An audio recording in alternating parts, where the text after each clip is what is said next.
Antes de eu dar a minha opinião, eu vou trazer algumas informações específicas para vocês, porque durante a minha pesquisa eu queria entender especificamente qual era o poder probatório que estava nas mãos do serviço social. Então, especificamente, o que eles poderiam fazer e tecnicamente o que eles não fizeram. E então, pelo que eu descobri, a Lisa Arthur Oren, a assistente social, cometeu pelo menos 8 falhas ao lidar com o caso da Victoria.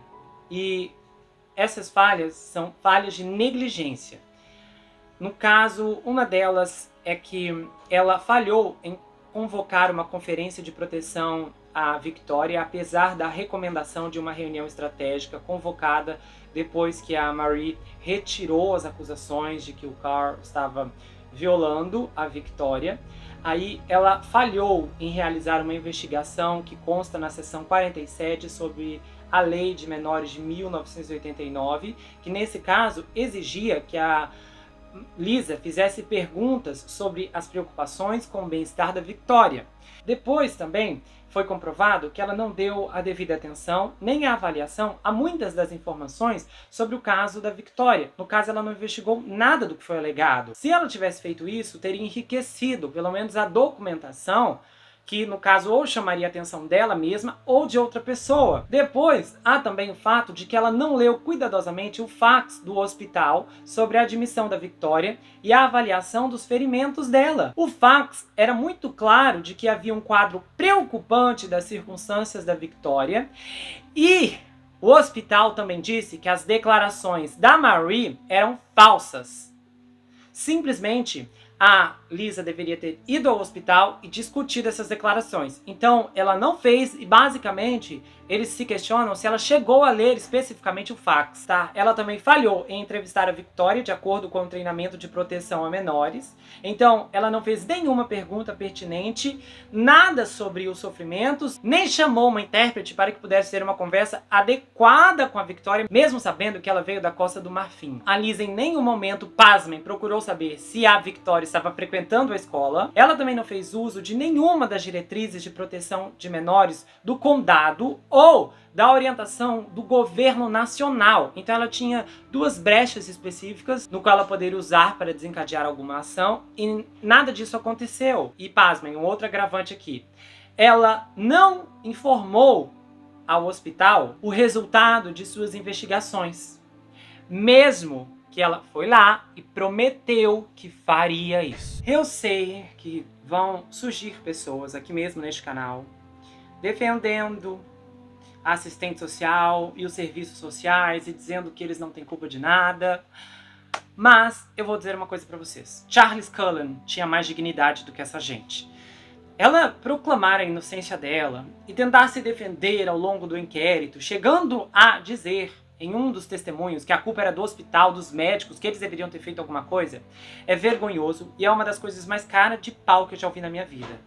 Claramente, um advogado a instruiu muito bem para dizer tudo isso, porque normalmente quando você ouve defesas absurdas como essa, você só pensa em uma coisa: isso é obra de advogado. Você se dá conta que talvez as baratas tivessem ajudado mais do que essa gente, porque na família Turpin é um show de horrores do começo ao fim. O caso da Teresa Quinó, você fica bárbaro, perplexo com tudo que você ouve ali. E aí agora aqui nós temos um caso que é ainda mais evidente do que os 2 casos anteriores, porque nesse aqui havia provas cabais. Vocês olham para essas fotos da Victoria e aí eu simplesmente me pergunto como ela olhou para aquele monstro da Marie e simplesmente acreditou que aquilo ali era consequência de sarna. A questão é a seguinte: se você quer trabalhar como assistente social no serviço de proteção a menores, esse é o seu trabalho. Você se forma para garantir a proteção, a segurança de menores. Na maior parte desses casos escabrosos, essa gente não faz isso. Não tem como defender a Lisa ou os outros horrorosos que apareceram aqui, porque simplesmente esse era o trabalho dela. É o trabalho dela, era a obrigação dela. Nós não estamos falando aqui de, por exemplo, os médicos. Eu não culpo os médicos, porque os médicos fizeram o que eles deveriam fazer. Eles chamaram assistência social. Eles falaram à polícia, ligaram para a equipe de saúde. Os médicos estão ali para trabalhar no hospital, não para sair fazendo investigação e tal. Então, ela exigir uma coisa dessa, e outros também tentaram alegar tal absurdo, chega a ser monstruoso. Se o trabalho médico exigir que profissionais que estão dentro da área hospitalar tenham que fazer investigações fora dele para garantir que menores estejam seguros, então a gente tem que desmanchar o serviço social e reformular o sistema, porque tem alguma coisa errada aqui. É tipo você dizer que policiais são obrigados a apagar incêndios, sendo que isso é coisa para bombeiros fazer. A Lisa não tem defesa nenhuma nesse mundo. Eu li muita documentação, essa mulher errou em tudo. Simplesmente parece que ela estava mais interessada em fazer qualquer outra coisa do que o trabalho dela. O mais chocante aqui é aquela ameaça de eu fecharei o seu caso se eu não conseguir falar com você. Isso é uma das coisas mais incompreensíveis que eu já ouvi. O nível de incompetência aqui ultrapassa todos os limites do desleixo ou de qualquer explicação psicológica, psicanalítica, psiquiátrica. Porque as reações aqui são muito claras. Todas as medidas que a Lisa tomou foram medidas preguiçosas. Entrar em contato, ela não fazia. Ler o fax, ela não fazia. Então o que essa mulher estava fazendo? Ela tentar se defender e ainda dizer que ela era só um bode expiatório é cuspir no túmulo da Victoria. Sinceramente, alguém precisa pegar essa mulher e dar, no mínimo, um chacoalhão nela. Querida, você era a responsável, a profissional mais importante para o caso. Você tinha todo o poder de intervir. Como que você vai culpar as outras pessoas? Ah, eu culpo os médicos. Não, você foi lá na casa, a menina dormia na banheira, você olhou para ela e disse que ela estava feliz. E poupe, a Victoria era uma menininha, não uma atriz oscarizada. É impossível e é inadmissível olhar o rosto da Victoria, que era recente, aquilo ali havia acabado de acontecer, olhar para a menina e dizer, você está tão feliz aqui, ai, a sua mãe é maravilhosa, tchau, viu, vou embora. Tanto é, gente, que no testemunho do Carl e da Marie, eles disseram, nitidamente, parecia que ela estava lá por obrigação, ou seja, não havia nenhum interesse da Lisa em fazer qualquer coisa. O tribunal permitir que ela tivesse a possibilidade de voltar a trabalhar no serviço de assistência social é o pior tapa na cara que eu já vi na maior parte dos casos em que eu trabalho aqui. Essa moça não tem qualificação ética, moral e profissional nenhuma para exercer nada disso, porque ela não fez nada do que devia fazer. Verificar se o menor está ativo na escola é uma das coisas mais básicas que um assistente social faz no começo.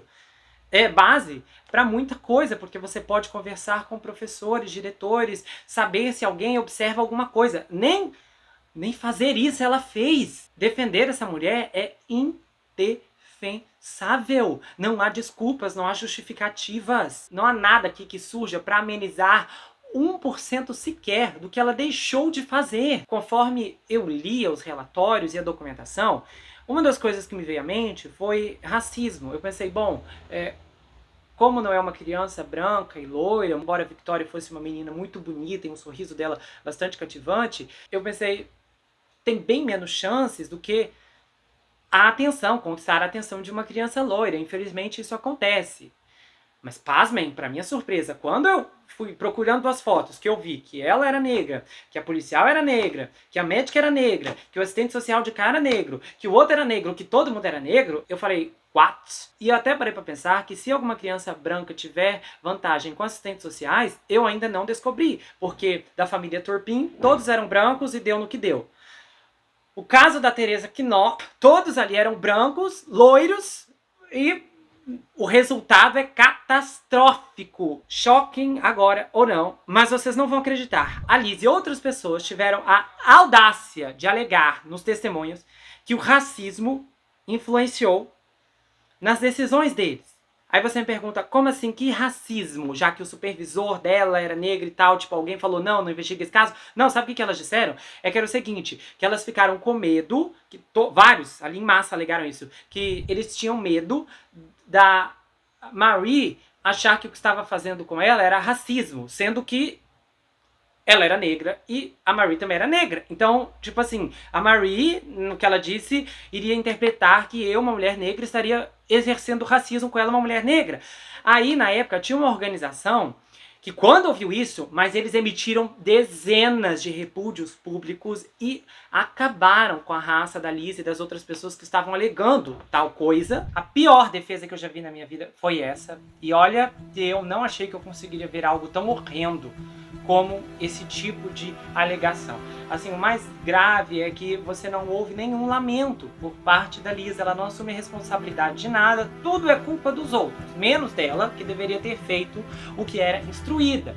E, basicamente, ela estava em funcionamento há 18 meses. Então, assim, tudo bem, ela era nova na área, mas 18 meses é muito tempo, é muita coisa. Você pega muita experiência durante esse tempo e ela não foi capaz de executar uma medida correta, uma ação para proteger uma garotinha indefesa. Faça-me o favor. Ela tem sorte de não ter sido presa, porque francamente isso seria algo a se pensar.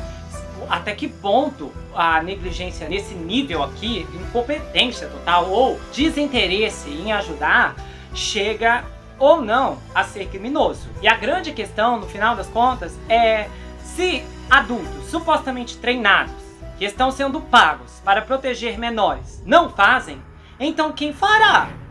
Porque para mim está mais que claro que se o menor não puder lutar por sua vida, como é o caso aqui, significa que ele estará à própria sorte, pois às vezes dezenas de sinais e evidências não serão suficientes para fazer com que alguém faça alguma coisa. E quando fizer, será tarde demais. Bom, se você gostou desse vídeo, inscreva-se no canal, ativa o sininho, compartilha, dá o seu like e passe esse vídeo adiante. Se você quiser saber mais sobre mim, adquira meu livro Perfeito Estranho. Já está disponível no meu site, você pode falar comigo pelo Instagram. Ele conta a história de um rapaz chamado Jack Wilber que se vê preso em uma terrível maldição hereditária enquanto precisa enfrentar um serial killer que está escondido em sua própria casa. O livro tem mais reviravoltas do que você consegue imaginar e o envio acontece para qualquer lugar do Brasil, quase qualquer lugar do mundo também. Vai autografado se você quiser, com um kit de marcadores e um folder também. Você pode me seguir pelo Instagram, Gustavo N Psicanalista. Eu tenho um canal de cortes, onde as análises são recortadas e postadas por lá. E eu também tenho um grupo no Telegram, onde acontecem votações, bastidores e muita coisa exclusiva que vem à tona apenas por lá. A gente se vê no próximo caso e não esqueça que aqui você sempre vai ter um amigo. Até mais, pessoal! Em 1990, um terrível marco histórico estava prestes a acontecer.